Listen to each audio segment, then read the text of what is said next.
Hi everyone, welcome back. It's Brandy, and today I'm bringing you a layout for Hip Kit Club featuring the October Fall Vibes kits. I'm going to be using the stamps from the Pocket Life kit as well as the leaf texture clear stamps to show you a few ways that I really like using stamps on my layouts. I'm going to start with a leaf stamp, and I'm going to ink it up really well with some StazOn, and that is a solvent ink, which means it's not water reactive, so it's going to bond with the paper. That way my ink won't bleed when I get ready to color them in. I grabbed a piece of styrofoam that was just a part of some packaging that came with the product that I had ordered recently, and I put that underneath the piece of paper that I'm stamping on just to provide a cushion that's gonna allow me to have a really clear, crisp impression of the stamp. A piece of craft foam works well for this too. Now I've grabbed a piece of vellum and I'm going to repeat the process.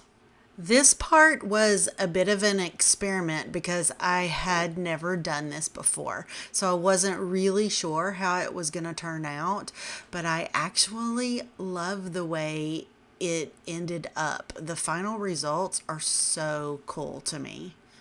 I'm going to color these images in with the Lindy's Magicals that came in the color kit this month. The colors are Summer Lovin' Sun, Andrea's Azalea, and Cape Cod Coral. The colors are beautiful. They really pop on these leaves, and they're so perfect for the fall season. For this particular technique, it doesn't really matter whether or not I stay in the lines or where the color goes, because I kind of want them all to bleed together. There are no perfect fall leaves. Well, actually, they're kind of all perfect to me, but the colors on them are not all uniform. And I really like that. That is a very easy idea to translate when you're using these Lindy's on a kind of stamping project like this. I should probably note that these are water-based. I've added water to them to dilute the colors. Now, if I had used an alcohol marker or an alcohol ink, the StazOn would probably smudge. Now I'm adding the color to the vellum, and if any of you guys have ever worked with vellum, you're probably well aware that when you get it wet, it wrinkles a lot. It actually acts a little bit differently than paper does, your regular normal paper. It doesn't just warp a little bit. It gets really wrinkledy and curly, and I love that about it. So here I'm cutting out all of the little pieces, and I'm not going to show you everything, but the result is so fun because once you've gotten the paper and the vellum wet and then it dries, they're really crisp and they have a texture very much like you would expect an actual leaf to have once it has turned colors and fallen off of the trees. This is the Little Village dies that are exclusive to Hip Kit Club, and I think they might be my favorite set of dies ever. I absolutely adore them.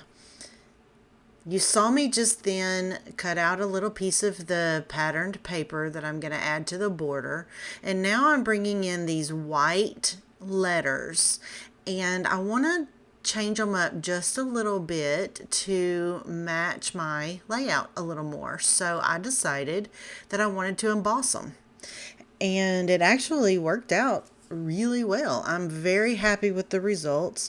I just used the Distress Embossing Dauber from Ranger and inked them up really well with that clear embossing ink and loaded them up with the embossing powder and just heat set them. I did take care to make sure that I didn't hold the heat on the letters for too long. I got it just to the point where the embossing powder had melted to the letters, and then I moved on. And now it's time to start building my page. So I brought back in the die cut houses, and I'm supplementing those with the houses from the wood veneer pack. And I believe that that's from the embellishment kit. I'm also adding some of the cardstock die cut pieces from the main kit. I had to use that tree. It's absolutely precious. And I love that it's pink. It's adorable. I just love it. So I don't often scrapbook photos of just myself. I do scrapbook photos of myself and my husband, or myself and other members of the family, but not usually just me by myself. But I do have children, and I think that it is important to do that for them when they're looking back. I think it's going to be interesting for them to see the different phases of my life and different stages that I went through, and the way that I think and how that has changed over the years. It's even fun for me sometimes to look back at some of the pages that I did of myself in my 20s, and some of the journaling on it about my thoughts and the things that I cared about at the time seem trivial and kind of silly, but I know that at the time they were really important. So I feel like it is important to scrapbook yourself occasionally, especially if you have future generations that could potentially be interested in the way that you think and the things that you have to say. This particular photo is a headshot that I had taken after I became a realtor, and I thought it would be fun to go ahead and scrap that now because I haven't done it yet, and I was really inspired by the houses, and I just feel like that it's perfect. Again, there's that word for this type of layout. I feel like Kimberly and Kim put this kit together specifically for me. I know that sounds silly, but it really is a collection of all my favorite things. Houses, the fall leaves, and mushrooms. Y'all, I love some mushrooms. Okay, I'm going to leave y'all with a little bit of music while I finish building this page out.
really hope you enjoyed this video. If you have any questions about today's process or the products I used, please leave a comment. Also, don't forget to hit the like and subscribe buttons.